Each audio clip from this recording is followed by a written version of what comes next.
Sindhu, you are a facilitator of a mystic rose.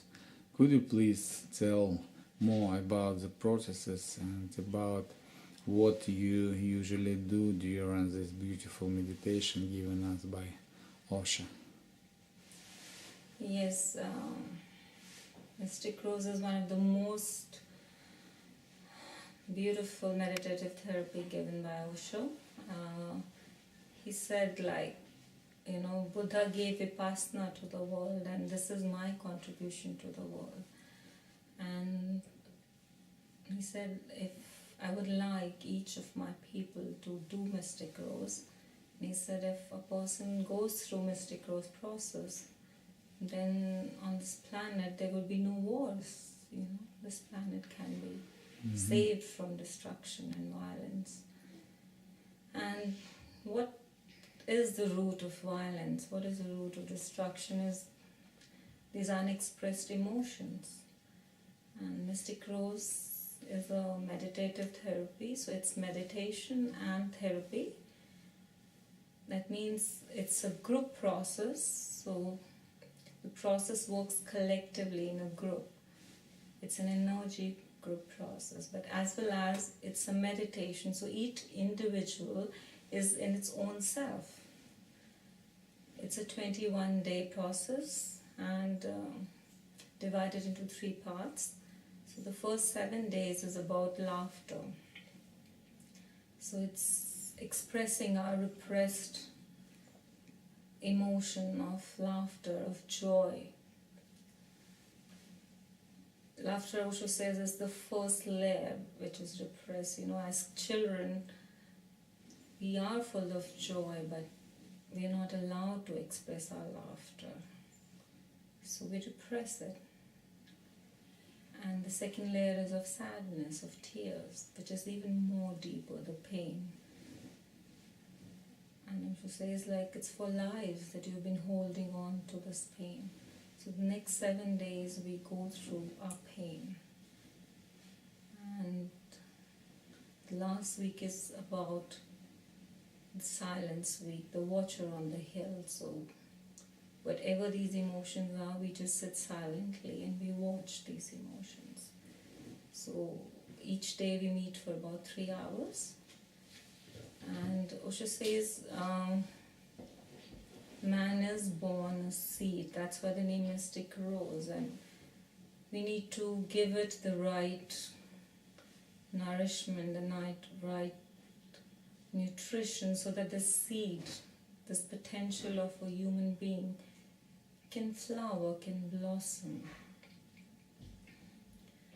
And for me, Mystic Rose has been one of the most effective ways, because it is non-verbal and it's non-analytical, it's simple, and it just bypasses your unconscious mind. You go through that just by laughter. The simplest thing that we can do, the most natural thing. And Osho says laughter is the most intelligent thing in a human being, because no animal laughs. Buffaloes don't laugh. Yes? So it's like one of the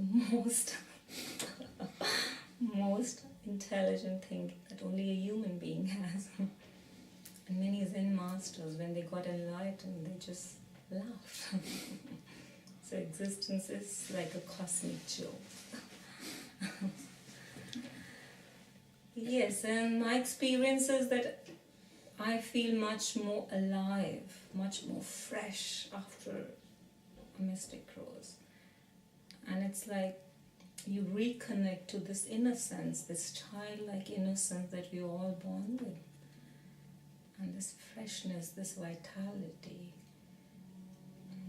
That's for me one of the most precious qualities. I mean, you become your natural self, your natural being. Can we say that every Mystic Rose is like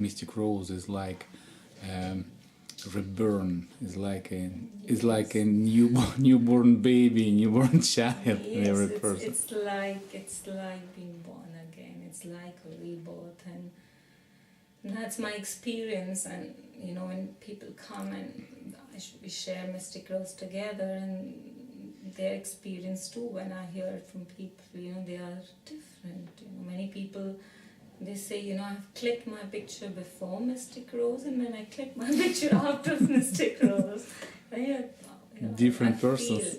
Not only I feel different from inside, even I look different. Yeah, and there's this inner joy that's all the time with me, it keeps bubbling with me inside, and I feel this is the gift from Mystic Rose that I've received, and That's really I'd wonderful. like to share it. It's really wonderful. And you are also a facilitator of Akashic processes. Could you tell, please, more about this, as I feel, mysterious and very, very deep process which is happening to my mind, is so mysteriously within us?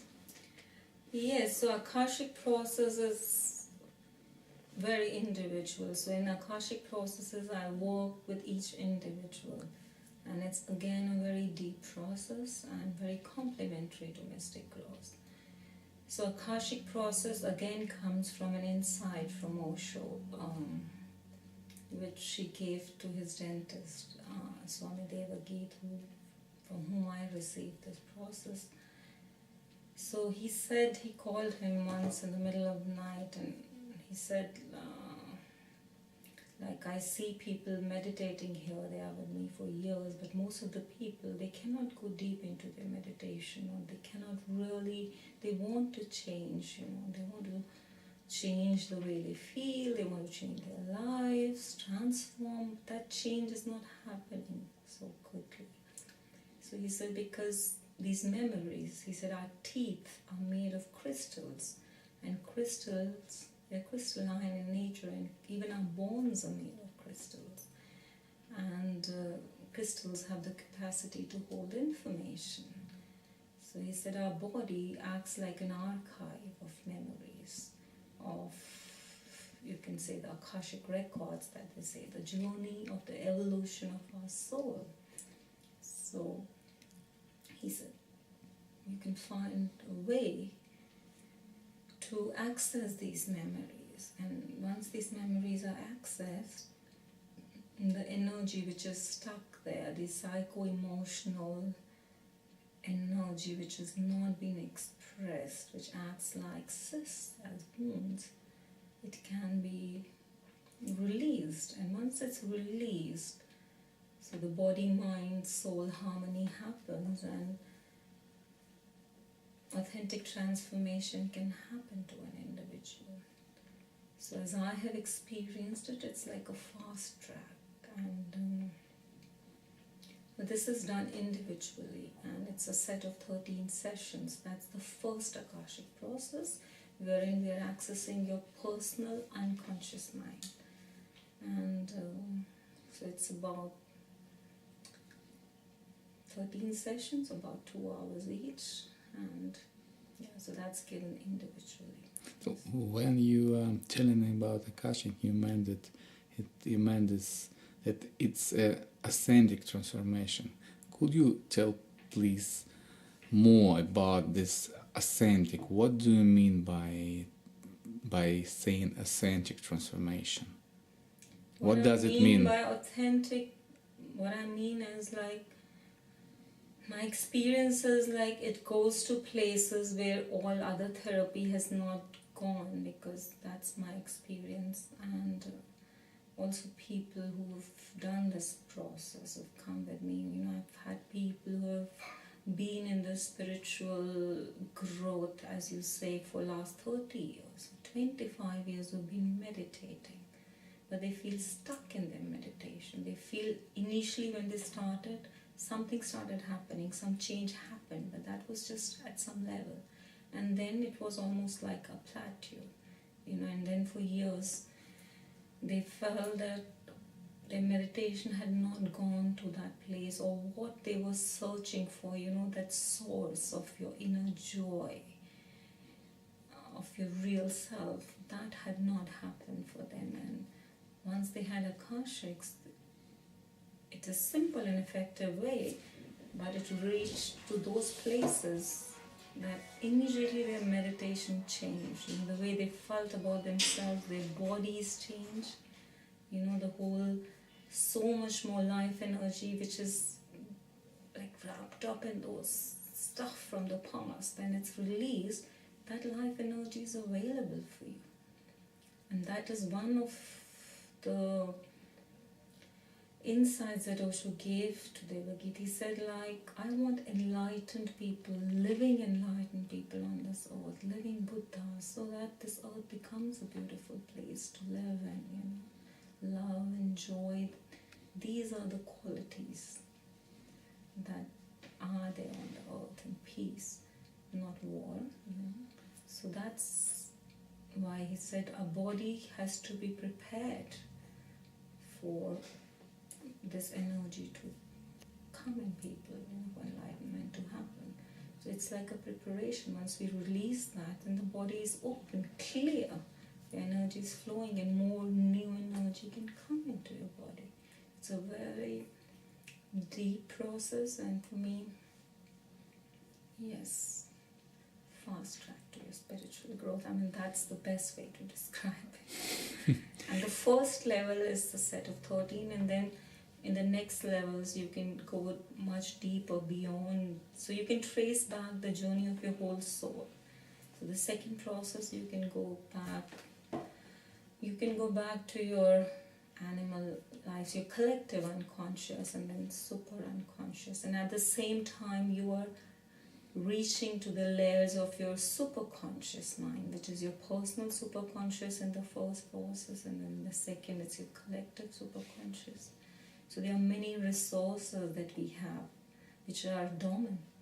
So not only you heal your past, but as well as you awaken these dormant resources that you already have, but they are sleeping. So you waken them up, and those resources are then available to you.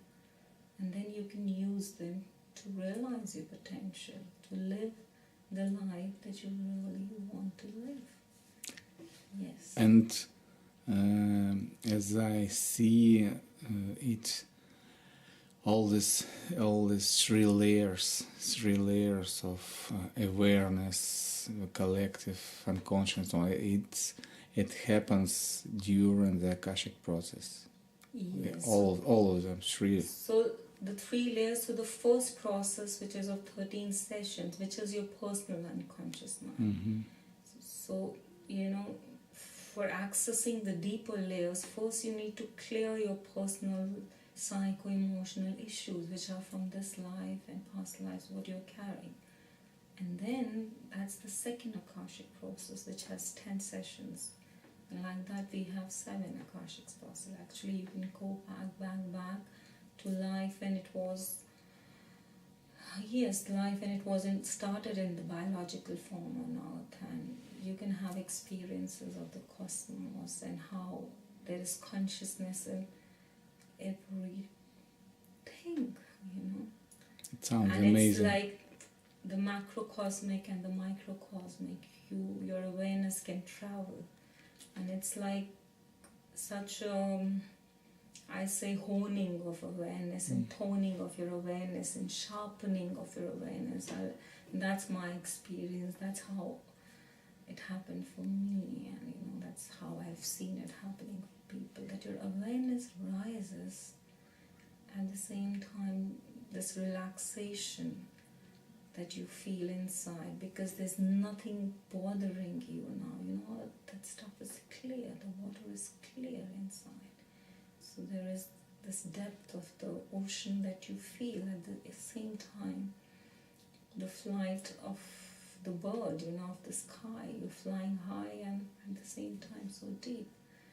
So for me, that's what happens, you know, your awareness rises to its peaks. So That's amazing. what it can give to you, yes. It's amazing. Thank you. Thank you very much.